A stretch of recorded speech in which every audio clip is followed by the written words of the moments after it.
जब जाम्बिया में विकी के खिलाफ अलर्ट जारी किया गया तो उसके पास देश से बाहर निकलने के लिए 24 घंटे से भी कम टाइम बचा था।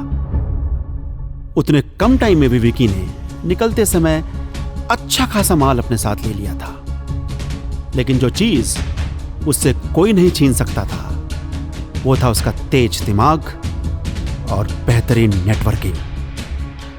पुलिस के रिकॉर्ड में मौजूद है कि जैसे ही विकी साउथ अफ्रीका के जोहानिसबर्ग पहुंचा, उसने अपने ड्रग के धंधे को दोबारा पटरी पे लाने का काम शुरू कर दिया था। इसके लिए सबसे पहले उसने यहां रियल एस्टेट का काम शुरू किया। ब्राइंस्टन में घर और सैंडाउन में ऑफिस खोलने के बाद वह अपनी ड्रग्स के धंधे में जुट गया था। नमस्कार दोस्तों, ईयरशॉट हिंदी पे आप सुन रहे हैं उड़ता बॉलीवुड और मैं आपके साथ आपका रोहित।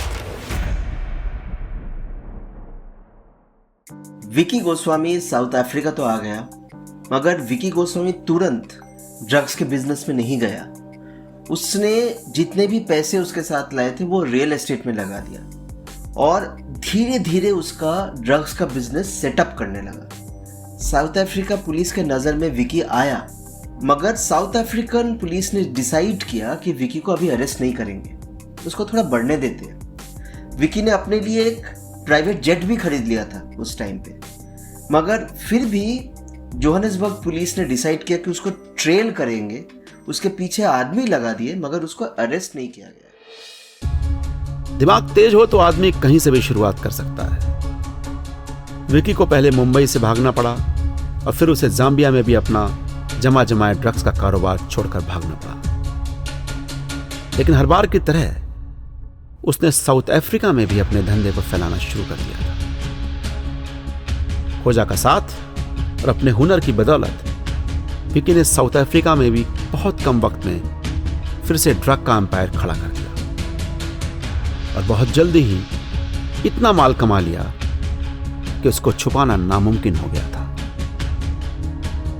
उसके ड्रग्स का धंधा दिन दूनी रात चौगनी तरक्की कर रहा था और अब उसने आसमान में भी उड़ने का फैसला कर लिया था।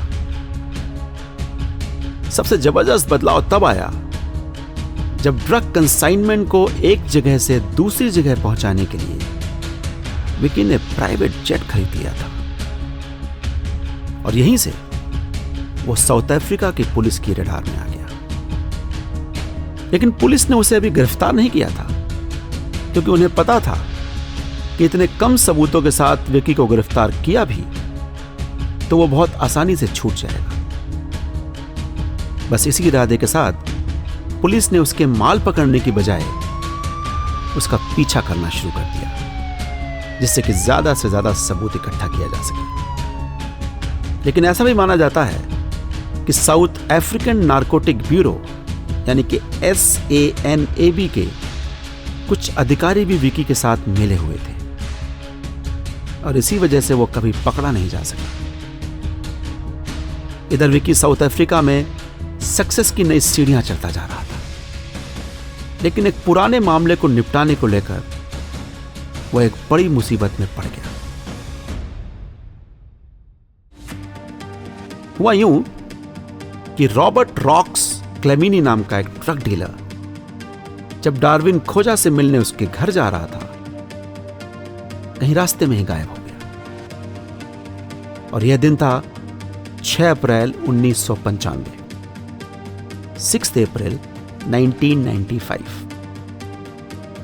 पुलिस के रिकॉर्ड के मुताबिक क्लेमिनी और उसके घर से 2 आदमी खोजा से मिलने कार में लेकर जा रहे थे।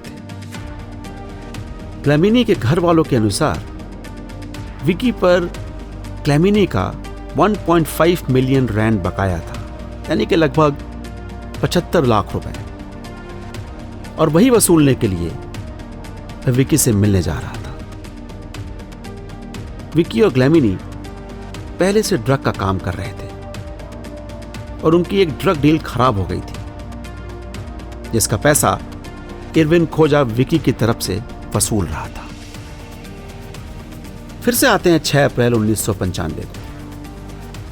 क्लेमेनी अपने घर से 2 आदमियों के साथ खोजा के घर जाने के लिए निकल चुका था। खोजा के घर में मीटिंग चल रही थी। अभी आधा घंटा ही हुआ था कि अंदर से 2 बार गोली चलने की आवाज आई। गोली चलने की आवाज तो आई, लेकिन गोली किसने किस पर चलाई यह किसी को पता नहीं था। साथ ही यह भी पता नहीं चल सका कि क्लेमेनी कहां गया, जो कि क्लेमेनी की डेड बॉडी कभी नहीं मिल सकी। जोहानिसबर्ग की पुलिस ने क्लेमेनी का कोई भी सुराग देने वाले को 2,50,000 रैंड का इनाम रख दिया, लेकिन 1996 से लेकर अभी तक इस इनाम को लेने वाला कोई भी नहीं आया।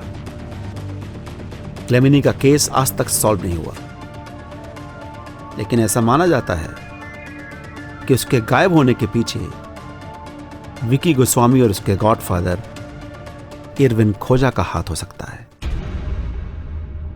इस केस के बारे में और विस्तार से सुनते हैं सौम्य दीप्तो से। रॉबर्ट ग्लामिनी का जो ये हत्याकांड था, ये विकी गोस्वामी के लिए एक बड़ा सेटबैक था। ये विकी गोस्वामी के लिए एक बड़ा वीक पॉइंट भी बन गया। ग्लामिनी का डेड बॉडी पुलिस को कभी नहीं मिला और विकी गोस्वामी प्राइम एक्यूज्ड बन गया, क्योंकि विकी गोस्वामी ही वो मीटिंग को कंडक्ट कर रहा था जहाँ पे ये कहा जाता है कि ग्लामिनी को रिवॉल्वर से गोली मार के हत्या कर दिया गया। ये खून होने के बाद विकी गोस्वामी ये तो समझ गया था कि उसके लिए साउथ अफ्रीका में रहना बहुत मुश्किल हो जाएगा। साउथ अफ्रीका में विकी की मुसीबतें शुरू होने के बाद खत्म होने का नाम ही नहीं ले रही थी और जल्दी ही जोहानिसबर्ग पुलिस ने खोजी पत्रकार क्रिस स्टेन बार्लो को विकी के पीछे लगा दिया। स्टेन बार्लो ने विकी का स्टिंग ऑपरेशन किया और फिर 28 मार्च 1996 को अखबारों में एक हेडलाइन छपी। साउथ अफ्रीका के सबसे बड़े ड्रग लॉर्ड ने खड़ा किया एम्पायर। इसके बाद विकी का साउथ अफ्रीका में रहना मुश्किल होता जा रहा था। पुलिस से लेकर अधिकारी तक विकी के पीछे पड़ गए थे। मीडिया भी वहां छाया रहता था और फिर जैसे विकी ने जाम्बिया छोड़ा था, उसी तरह एक दिन वह साउथ अफ्रीका भी छोड़कर मुंबई भाग आया। यह कुछ ऐसा था जैसे पुराने एपिसोड का रीरन हो रहा है। जैसे विकी गोस्वामी जाम्बिया से भागा था, वैसे ही विकी गोस्वामी साउथ अफ्रीका से भागा। वही रात को 3 बजे एक सूटकेस लेके प्राइवेट जेट से। उसके साथ कुछ उनके साथी थे, 1-2 लोग और थे, मगर विकी गोस्वामी रातों रात साउथ अफ्रीका से फरार हो गया। अपने पीछे विकी लग्जरी कारों का और प्रॉपर्टी का एक जखीरा छोड़ाया था, जिसे बाद में पुलिस ने सीज किया और नीलाम किया। इसके अलावा विकी का प्राइवेट जेट जो लेंसीरिया एयरपोर्ट पर खड़ा था, उसे भी पुलिस ने सीज कर लिया था। और इस तरह साउथ अफ्रीका में विकी का टाइम अब पूरा हो गया था।